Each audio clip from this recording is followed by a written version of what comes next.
So in today's video, we are going to journey inside the mind of a livestock guardian dog and figure out how they see the world. And today's video is sponsored by Hungry Root. You're gonna wear your camera today, okay? So folks who've been watching our farm for a while, probably gonna be sick of hearing me say this spiel, but for those of you who are new, let me just say that here on our farm, we actually have two livestock guardian dogs. We have the OG, who's Toby Dog, and he's 5 years old. And then we have the bringer of chaotic good, who's Abby Dog, who is about 3 years old now at this point. Both Toby Dog and Abby Dogs have jobs here on our farm. In particular, their main job here on the farm is to protect all of our birds. Good morning, birds! How's everybody doing this morning?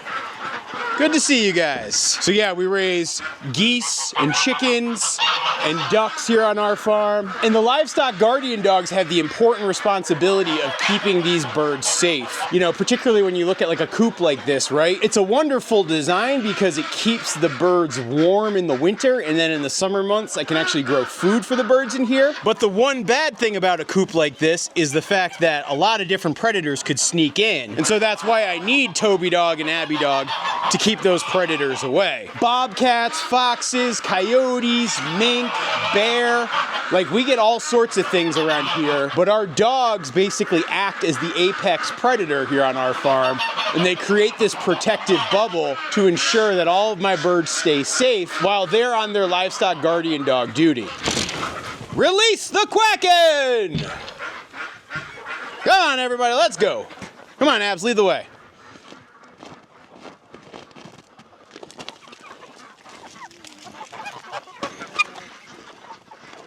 All right, it's time to feed you guys, come on. All right, now we're turning on the water. You ready for the water, Abby? Look, Abby, it's water. You got water here. Abby loves water. For some reason, she's always fascinated with and likes to play with water. Toby doesn't really care much about it, but for Abby, it's like fun time. Which maybe is the first point to make when it comes to livestock guardian dogs and how they behave. You know, Toby Dog is like the prototypical behavior of a livestock guardian dog. He's just very relaxed, very calm. Abby, meanwhile, is kind of more of a companion dog. I feel like she has more companion dog genetics in my opinion, versus Toby Dog, he just comes from stone cold, straight up working dog lines. And so even though they're both the same breed of dog, their personalities and behaviors and really everything about them is drastically different, almost in a lot of ways polar opposites. The breed of dog that they are is the Maremma. So that's an Italian breed of livestock guardian dog, pretty closely related to the Cuvas or the Great Pyrenees. They just happen to be like the Italian variety. And they were originally bred to protect the sheep from the wolves in Italy. These days, they actually make outstanding poultry guardians. That was actually one of the main reasons why I use them to protect my poultry. You see, I was having problems with predators coming over from the woods and eating my birds. And a friend of mine actually had a couple of livestock guardian dogs, including Toby Dog's father. And Toby's father had just sired a new litter of pups. And so I got it arranged that I could actually get one of those pups. And that was Toby Dog, who originally came here, and it's hard to believe this, back in the winter of 2019. So it was like, I think it was like right after Thanksgiving 2019. And looking back on it now, it's like hard to believe that Toby Dog wasn't actually on our farm because he's such an institution. And now please watch as an institution pees on a fence post, which if you're thinking about the psychology and mind of a livestock guardian dog, that right there, what Toby's doing, is an important activity. So essentially he pees, and that pee is part of what creates that protective bubble. So for example, like a coyote is gonna smell that pee and know that a very big dog like Toby Dog is wandering around. And that coyote is just gonna continue on its way because it doesn't wanna mess with a dog like Toby. And honestly, I've actually never seen Toby fight another animal. You know, in the 5 years or so he's been here, he has always used intimidation, barking, peeing. Those types of behaviors are what really kept the birds safe. Not going out there and like fighting with wild animals. I think the only animal I've ever seen him kill is one time he killed a mole, and he seemed almost kind of grossed out by it. But if you zoom way back out there, you can see he's kind of doing his perimeter walk. Every morning when I do my chores, I kind of walk around the farm and I give both dogs a chance to mark their territory. But again, looking at that psychology, right? So Toby Dog is like probably almost 100 yards away from me now at this point, and Abby Dog is less than 2 feet away. And that's because she's a little bit of a Velcro dog. She is like I said, a little bit of a natural livestock guardian dog. But if we're actually tallying up her kill count, she actually has a lot more notches on her collar than Toby Dog does. So I've seen her dispatch a number of rodents over the years, including 2 woodchucks. She also once killed one of our chickens when she was kind of still in her training stage, which is very much more my fault than her fault. But she definitely has just a stronger prey drive than a dog like Toby Dog. You know, part of what makes livestock guardian dogs such great animals in general for a farm or a homestead is they have had their prey drive bred out of them. And so it's very difficult to get a livestock guardian dog to try to like play fetch or something, or that type of typical dog behavior. And that's kind of the point. Like when you think about a herding dog, for example, like say a border collie, they actually have very strong prey drives. And even if you're watching like a border collie go out there and herd some animals, usually it's gonna crouch down and try to sneak like it's trying to attack something. That instinctual behavior comes from back in the wolven days when it was out there trying to catch animals for food. These dogs have a lot of curiosity, but not a lot of prey drive. Even the chaotic good of Abby Dog generally does pretty okay with birds flopping and flapping everywhere. But not always.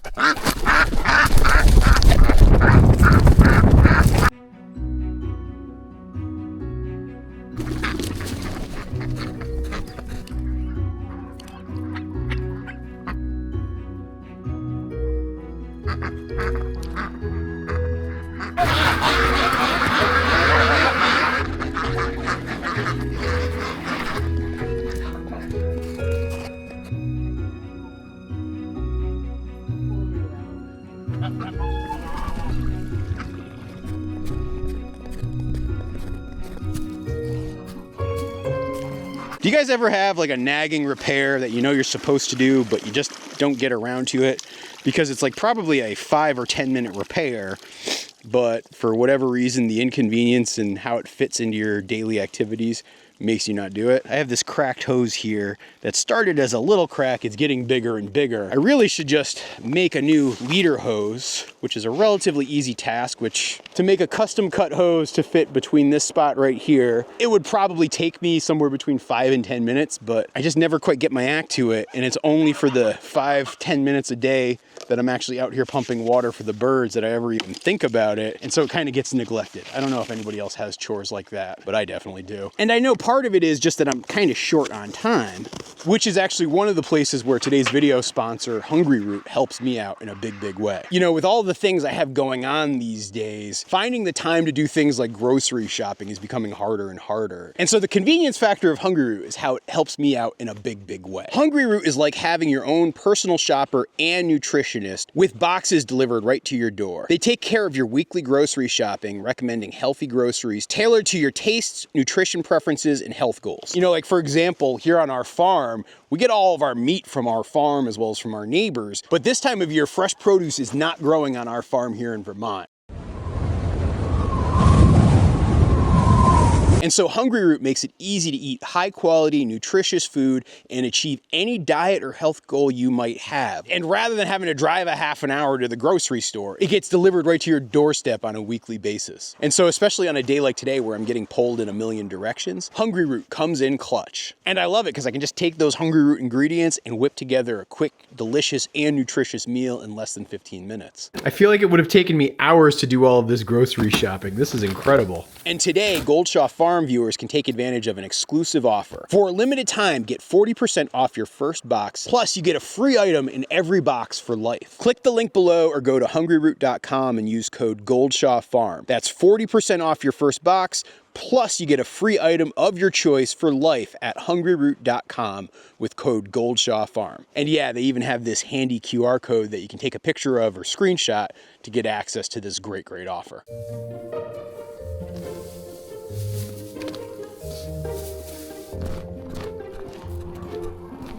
So thanks again to Hungry Root for sponsoring today's video. And speaking of hungry, looks like we got some hungry goats on our hands. Good morning, boys. How are you doing?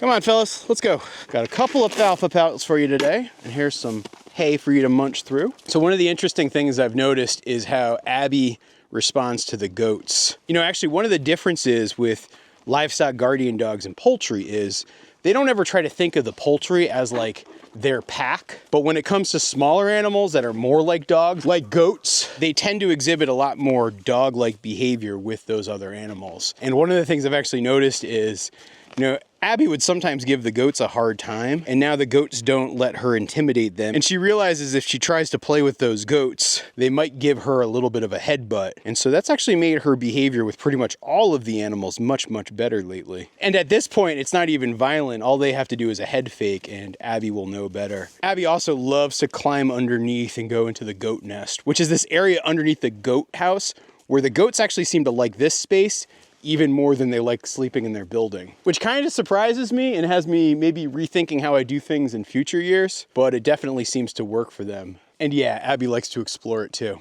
All right, let's see how Abby Dog does supervising the goats for a few minutes alone.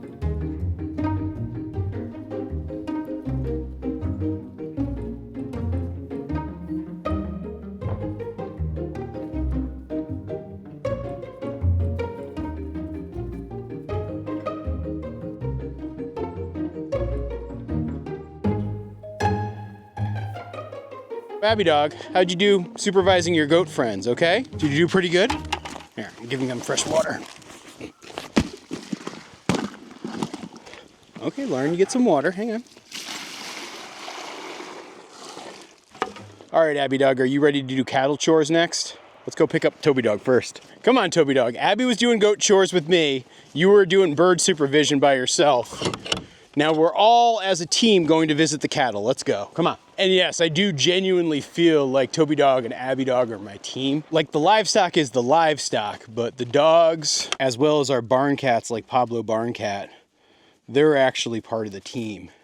So the reality is that Toby Dog and Abby Dog really see the barn cats, as well as me and my wife, like we're really the animals that they're closest to. Just even as you saw Abby interacting with the goats, you could tell that, like, you know, she sees them as part of the farm, but she does not see them as friendly creatures. Even when Pablo's at his saltiest with Abby, she just wants to show him love. Isn't that right, sweetie? I know. Oh, look, see?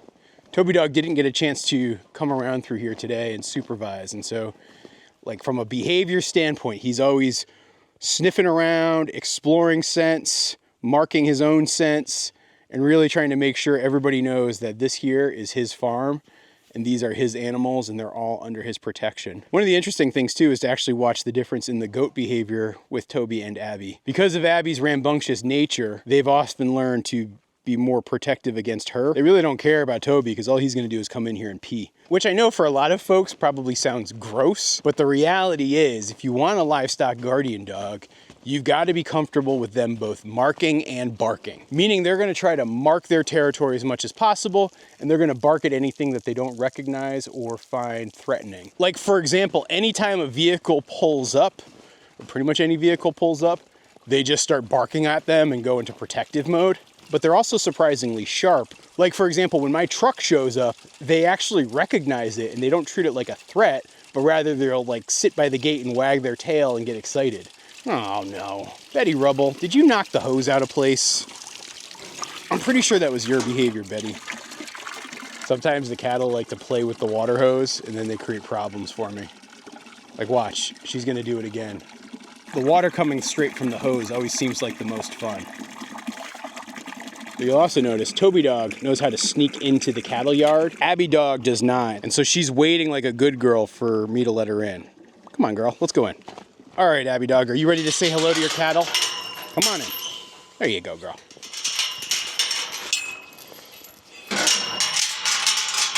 So the dogs know to respect the cattle and the cattle know to respect the dogs. And overall, it actually makes for a pretty good relationship for all the animals. And I usually give the dogs a chance to hang out with the cattle for a little bit every single day. So if I didn't know any better, I would have to guess that Baby B, who's that Highland heifer that you see right here in the foreground, I am pretty sure she is in heat right now. Astrid, who's our largest cow right in the back, she keeps trying to mount her.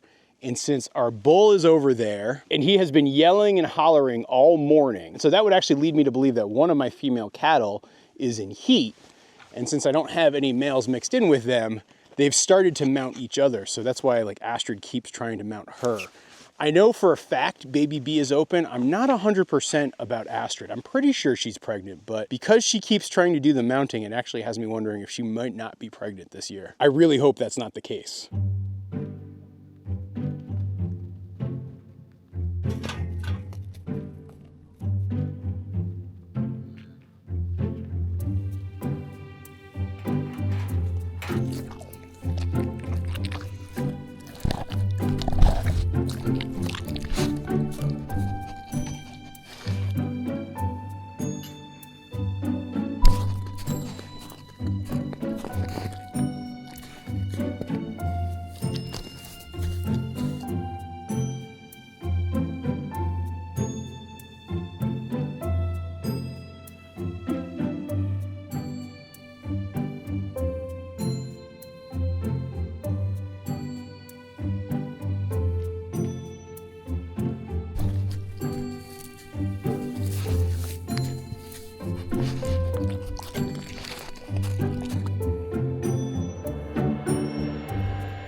So I used to get a lot of hate on the internet because I let my dogs live outside 24/7, 365 days of the year. And people would often see this on social media and think I was like neglecting them.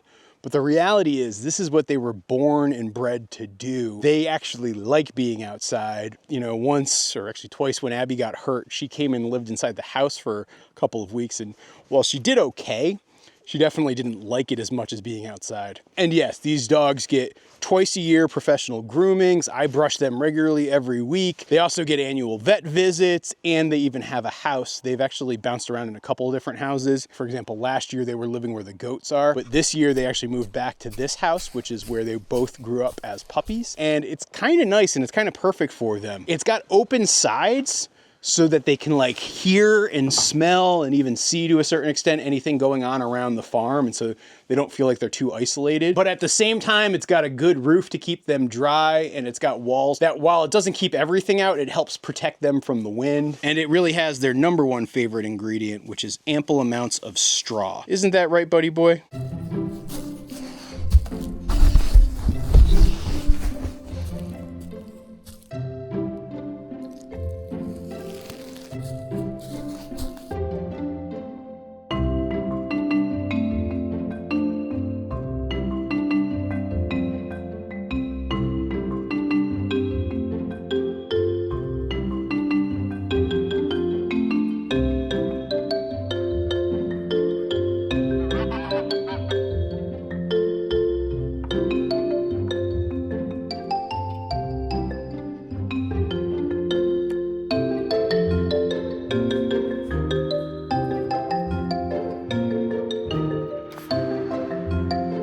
Hey, Toby dog.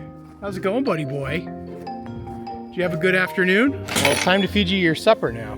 You know, I think one thing people don't appreciate is just how smart these dogs are. I made a whole video about this recently, but Abby dog has been known to steal Toby dog's food. Typically what she'll do is she'll wait for me to go away. And oftentimes she'll pretend like there's a problem in the back pasture and bark. And that will draw the dutiful Mr. Toby dog away. And then Abby dog, the mischief maker, she will steal his food. And so it means at mealtime these days, I've got to be extra vigilant to ensure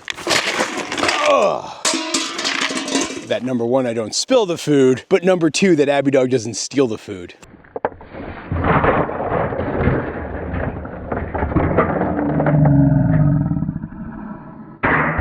I am such a klutz. You know, people ask me why I don't go skiing, and the reason is because I'm so clumsy. And I think this is a perfect example of why. Sorry guys, you're getting a little snow mixed in with your food tonight. The main reason I want to be careful with how I clean this up is to make sure that the barn cats don't eat it. Because Pablo in particular will steal the dog food. Like look, he's already trying to sneak in there. Come on Abs, you can take care of this. Yes, I am an extreme klutz. And Pablo barn cat, trust me, it is not good for you to eat dog food. That's why I'm kicking you out of the yard. Come on Pablo, out you go. You too, Ginny. Scoop. Out, out, out. Out with both cats. And Abby dog, if you can help with cleanup, that would be wonderful. I see you, thief. I see you. Good work on the cleanup there, Abby. All right, we're gonna give you a neutro topper today. All right, Abby, come with me. We're feeding Abby dog first. Here you go, Abs. Toby, you come with me. People always wonder why I feed Abby first. And the reason is because Toby dog will refuse to eat if I don't. Dig in. I'm gonna come in here and lock up the birds. So in a comment the other day, Miha, who's a regular longtime viewer and commenter, asked me about Bean the duck and how she's doing. And so I made a promise to Miha that I would come out here and check on Bean. See if we can find Beanie. Oop, there she is. So Bean the duck is right there. And Bean's doing really good. And don't worry, Miha, if anything ever happened to Bean, I would tell you guys. All right, let's dump out the water. You know what? I still never got around today to fixing that hose. So I guess I'll have to deal with the same leaky hose tomorrow too.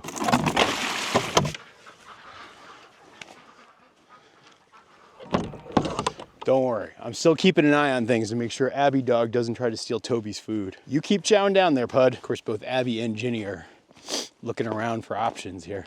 Ginny, it's not that big a deal that you lick the dog food containers, but I don't know. And you, I know you're up to mischief, I can sense it. But it looks like Toby dog might have just finished his food, so if you want to go check out his bowl, you're welcome to. All right, now it's time to lock up our mischievous goats. I'll see you in the morning, boys. And of course, we can't forget about our weird chickens. Good night, weird chickens. See you in the morning, girls. Toby and I need to make sure everything's in order with the cattle. Everything's looking good here. I'll probably end up feeding them some hay tomorrow. And would you look at that? I don't even have to scrape ice off the trough tonight. It was really warm. It was like, I think the high was 30 today. But you can definitely see that Macho Man is kind of cranky here. He can smell that one of the girls is in heat. And so he's been like very focused on what's happening down here. And if I really had to guess, my hunch is that it's Baby B, who you see right here, that she is the cow, or heifer I should say, most likely in heat, based on all her behaviors. But of course, the other thing that's within the realm of possibilities is Buffy the Vampire Slayer, who you see right here. She could also be in heat. She's a little bit young, but doesn't mean that it couldn't happen right now, which is why it's a good reason to have her separated from the boys too. You can actually see Abby doing the rounds out here as well. Were you just checking up on things? That's a good girl. That's a really good girl, Abby. You're chaotic good, but you're good. So I let the goats wander today. And you can clearly tell that they've been down here dropping some raisinets. So yes, I hope you guys have enjoyed this brief look into the mind of a farm dog. I guess really the only thing I didn't show here today is what goes on with the mind of a farm dog at night. And so if you really want to see something like that, let me know down in the comments. And maybe I'll do kind of like a winter camp out in the not too distant future and make a video of just spending the evening out here with the dogs. Thanks for watching, everybody.